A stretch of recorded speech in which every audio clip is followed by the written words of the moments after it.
Hi everyone. Hi, hello. This is Ksenia. And this is Ildi, and she's my favourite Ami over here. And she's my favourite EXO-L. Of course I am. No, I don't have any. And now we are here. Yeah, she just told me, sorry, I'm just ruined our intro again, just because Ildi told me that she brought a surprise today, so we're gonna watch BTS and America Got Talent, and I never realised that they were there. Oh my god, it's so cool. Massive. It's so cool, I really want to watch it. To give you the background, so BTS is on a tour, and we probably already mentioned in a previous video if you checked it out, that they are on a tour, they are going to come to London, where we are at the moment, but Ildi, I don't have tickets because I couldn't buy it. The resellers, and now they are selling it for an insane amount of money, so it's tragic and it's unfair. But some lucky armies already had the opportunity to see BTS live in the States, because now we're in the States, and to take out some time from their busy schedule, they also went to the Grammy Museum. Wow. The Grammy Museum, to give a talk, kind of like an interview talk about like, okay, this and that, and then like music and whatever. And on the same day they went to shoot this performance for America's Got Talent, which is... Was it like... I know that America Got Talent is like a competition to where the judges... They do see the contestant? Yeah, they do see it's kind of like a talent competition. Yeah, but you can do singing, but you can do fire dancing, you can do anything. Yeah. Where they... Did the judges know who they are before that? Well, Tyra Banks definitely knew. Tyra Banks, the model, because she took some pictures with the Tyra Banks was there? Tyra Banks is here! She's here! Like, Simon Cowell is on the show, Heidi Klum is on the show. Heidi Klum and Simon... What did Simon Cowell do on America Got Talent? Simon Cowell is a judge. Go back to, like, Britain's Got Talent. No. Simon Cowell is actually the mastermind behind America's Got Talent. So he's one of the people who came up with the format of the program. I thought he was like on the Britain X Factor or something. But he came up with X Factor, with Britain's Got Talent. Yeah. So as the guy who came up with the TV show. So he's a judge. So he sold the format to the States as well. Huh? And American Idol was also his creation. Whoa. So he's a TV show kind of, guru, if you like it. And self-entitled, music master. Cool. And I know that Tyra Banks, and I even watched it, was having like models competitions. Oh yeah, America's Next Top Model. I watched it too. I was watching it when I was 13. Yeah, me too. Like, I was still watching it with my brother. We were so upset when our favorites, like, it was so much drama, honestly. It was very funny. So now we are going to watch the video, watch the performance. Okay. Okay. I haven't seen it. I will know who they are. I don't know if they're going to show him or not, but as far as I know, they are showing their performance, but after that they were like, oh yeah, hugging or whatever. I haven't seen it, Ksenia. I don't know what's in it. Ildi's the only one who does it properly, like not watching it before you. No, that's not true. We try our best, guys, to learn. Yeah. Okay, so let's see. 1, 2, 3. Live from Hollywood, it's America's Got Talent. The results. Here is BTS.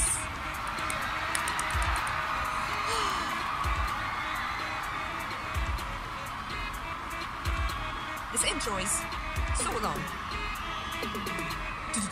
Can't call me artist, can't call me idol. I'm up on title, but I hit no idol. This is live. It's not pre-recorded.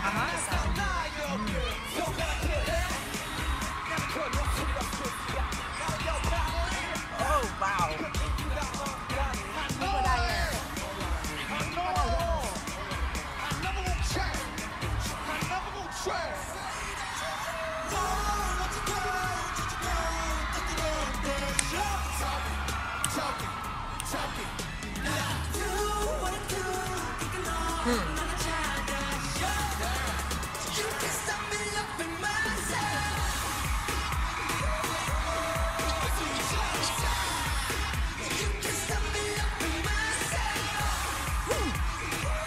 Nice.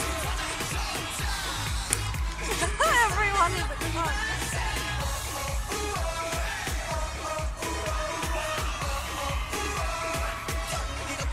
Oh, this shirt is great. I love that move.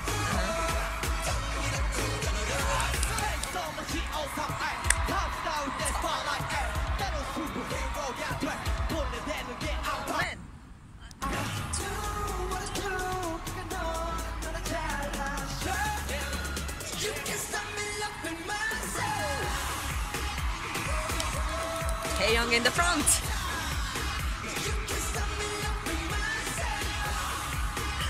People are like randomly jumping. This is what we are doing, by the way. Hey. Oh, this is a shorter version than the original song. But adore Jimmy.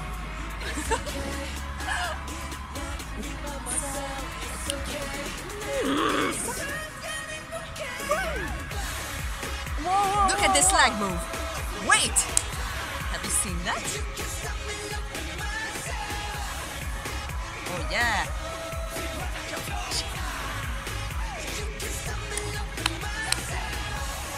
Oh, whoa. How many? A sudden appearance of 100 dancers.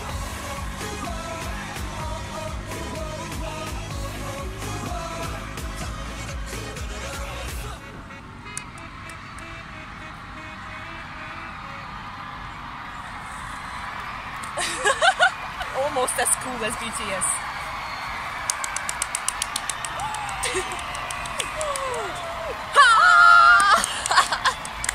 Beautiful shot, nice work. Wow, like literally. BTS! Yes, that was the biggest boy band on the planet with their hit song Idol, and they are currently on tour. Yes, they are. Love Yourself, their Love Yourself tour. So make sure you check that out. We Okay, try, now we are to find out trying. Which acts are taking the Okay, 5 we got remaining that. spots Thank in you. next week's finals? Oh, that's I what? did. They're not gonna discuss it?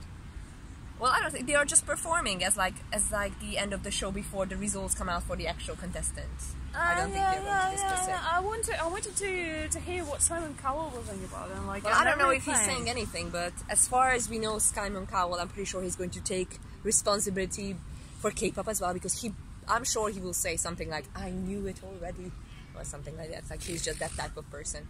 Wow.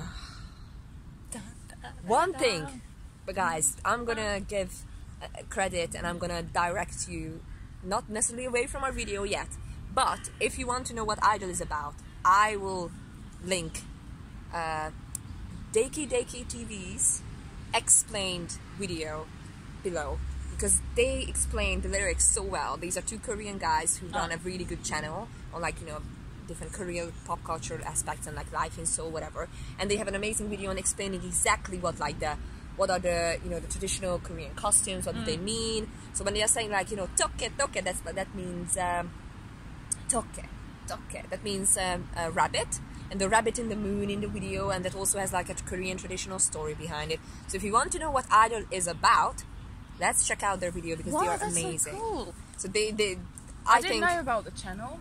Do they have anything about EXO? oh, they have EXO stuff as well, I think. I'm gonna So, go yeah. and check it out. So they are amazing. Go check them out and learn about the lyrics. But what do you Wow, think about the this is so cool. performance? Wow, that was so cool. Oh my, I don't know. First the song, I mean, like, once you hear it, it's in your brain. Who are these people who come up with these songs, like, honestly? Because, Well, in this case, there were P-Dog, I think. There was RM. There was also like a Western music producer who came up just with because, like, Pan it sounds CD. so Addict- Eurovision. Eurovision? I ruined your It logic doesn't here. sound like Eurovision. It well, sounds like let me explain. traditional African rhythm. This is how it sounds like, because like it's based on a South African traditional kind of theme, that like the kind of the rhythm equation, it works like that, and Whoa. and obviously there are different sounds in the song as well, which are kind of changed up, traditional Korean instrument, but changed up a bit, kind of amended sounds. Okay. So yeah, so no, it doesn't sound like Like, Eurovision. let me explain the Eurovision thingy here. I like got reference. offended or something. No. It's not about the quality of the music or anything. It doesn't have anything related to, you know, that I don't know anything about music. What I meant by Eurovision is that once you get the winner, the song is everywhere, and you just go and listen to it every single time, and it just gets into you. It doesn't necessarily have to be a good song or a bad song or anything, but just it's so Addictive. and I'm not referring to the last one, because I didn't like the last one, like the two. I think when Portugal won, and I don't like ballads. Oh, you know that. Eurovision. I thought that you didn't like the BTS stuff, and I was like, No. I meant that like the ballads that got won it. on Eurovision or something. But so that song, the only relationship to Eurovision is that you are my new Eurovision source of new music, and I heard it the moment they did like dum da da dum dum dum, well, like that thing. I knew they're gonna go and be my music. Got it. Okay, now I understand. Yeah, it was like, I know my logic is not very straightforward. No, and that's it's very hard to analyze something. Like we can obviously analyze music or analyze lyrics on a logical basis, but the feeling that it gives you, so that's like, a subjective matter, and so that's not something that we can really explain. If it reminds you of something, or this is how you got to know it, yeah. it. It's not. It doesn't remind me of like Eurovision songs. It reminds me of the feeling that I listen to the song. I know I like it. It gets into my playlist. This is how I know about it. I know I like it. It's getting downloaded immediately. Success. So this is just something that I really enjoyed because it's an amazing moment, and a couple of other bands like Momoland and GOT7 and also Monster X, they have been doing a bit more extensive tours in the US, and a couple of them mentioned that it's really great. Like even though like a lot of people, they don't know anything about K-pop, and we shouldn't condemn them for their lack of knowledge. We should only condemn people if they are not curious and they are not willing to take the next step to learn about something, because that's laziness. But anyway, what I'm trying to say is that I heard quite a good feedback from a couple of them, like interviews, because they've been asked like, so what do you think about BTS's success? And they all kind of mentioned that it's really good that they are getting this recognition, because as you know, the further you mean they the get, interviews with Momoland and other because the further BTS or any other band, K-pop band or K-pop hip-hop artist gets on an international level, then the bigger the kind of area audience will be, the bigger audience will be that will be interested in it in general. Obviously, some can complain that like many people think that like this is it and like that's K-pop. Obviously, it isn't. But I do think that like if they appear on like, this is a national TV, like this is a national TV program that a lot of people watch, all sorts of people. If they would get some sort of like basic immersion, I think they would be a bit more open-minded. So that's why I found it really amazing. I see what you mean. That it's just like, if next time, if somebody, doesn't matter if what the group is, it doesn't matter what the artist is, somebody would go and sing in a different language, for example, they wouldn't be like, oh my god, what is this? Or somebody would go and dance like a K-pop artist would do a performance, they wouldn't be like, oh, this is just so alien, I don't know what to do with it. So that's why I think it's very important. And promotion at its best. And also just again, like, that's a completely different topic, but again, like, as we know that it's a hot topic recently in the US media about cultural representation of Asian communities. So again, like, this is just a small fraction of addition of, like, you know, obviously they are from a different country and not born in the US, but in a sense, just like seeing the different visuals on national TV would probably mean a lot to the community in terms of representation. So I think it can be a really cool opportunity. Yeah. It sounds like it. So, honestly, I mean, like, the very, very idea of them appearing on the US national TV, that's so cool. I mean, that's so cool that they can just go and promote the whole K-pop community. Yeah, and we are hopefully getting closer to a more, you know, accepting an international kind of, you know, popular culture platform where people are on equal ground. So it doesn't necessarily have to be like, it can be next time, it could be an amazing, you know, Russian artist who comes anywhere else and people would greet her like, okay, I'm gonna listen to it, and language is not a barrier anymore because you can just translate stuff and then you get, so that would be really amazing, I think. So it's not about how that's the question actually. And so you feel it's not about how the performance before, but the language that people don't get. I think it's I think when it comes to, I mean, because like it's quite popular when someone is singing in Spanish, people still listen to it. Yeah. Or some of the French songs are quite popular over here as well. Yeah. I think it takes time. It takes a long time. Like if you think about, like, you know, like cultural kind of transmission has been going on for centuries, at least on the continent.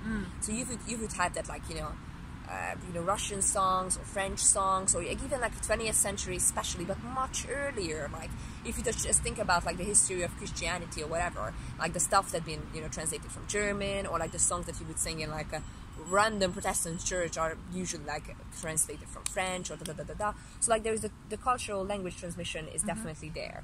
But in terms of, I don't think many other languages got the kind of opportunity to for like any exposure, if that makes sense. I see what you mean. So like nobody ever heard like have you heard a Malaysian song? No. Or like have you heard, I don't know, I never heard a Thai song, for example. I never heard Croatian music I heard before because I'm from that region. But you get what I mean. So yeah, I see. So it's like more of a globalisation of the music industry. That's what you're talking about. Yeah, is that correct? Thank you. So I know that when I was what was I in Moscow, I guess there were obviously songs in Russian. There were songs in English, like majority of them. Like I'm talking about the radio because I used to be listening to our neighbours' radio. It was my choice. They just would turn it on during the day. I hated it, but I know that there were songs in German. I guess that was Rammstein. That was it. Rammstein. That was it. Yeah, I quite like it though.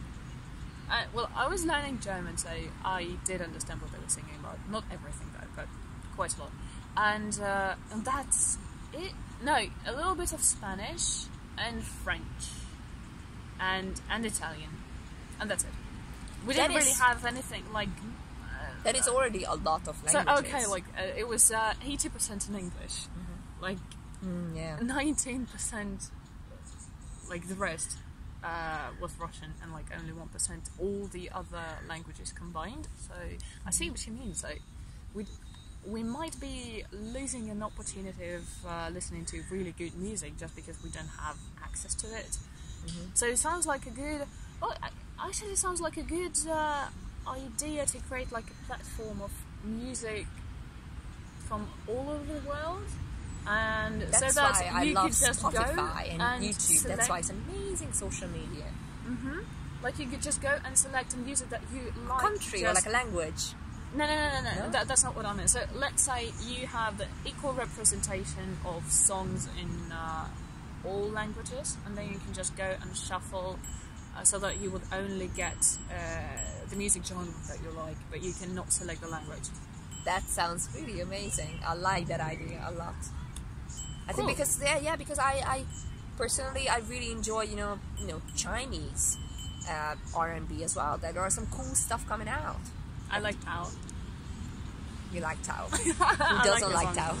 Anyway, and Lei is doing like perfect. Like that, just because I'm exposed to it, I know nothing about it except these two. So guys, we encourage you to learn and discover new stuff, because this is what we are doing here on this channel, and we hope you enjoyed this long conversation, and do let us know what you think, because as you know, on this channel we are here to spread the love, discuss things and knowledge, learning, and I love to knowledge. and just to create a place where we can have a great conversation. Yeah, and so comments are there, and we would love a discussion on this matter. Absolutely. On like music globalisation. Thank you very much for watching. How did it turn from that to music globalisation? Oh, like, well, I don't know. Surprise of the channel. Yeah, and we need to wrap it up. So, as Ildi said, thank you very much for watching, and we really hope to come up with something as deep next time. Thank you so much. Bye. Much love. Bye.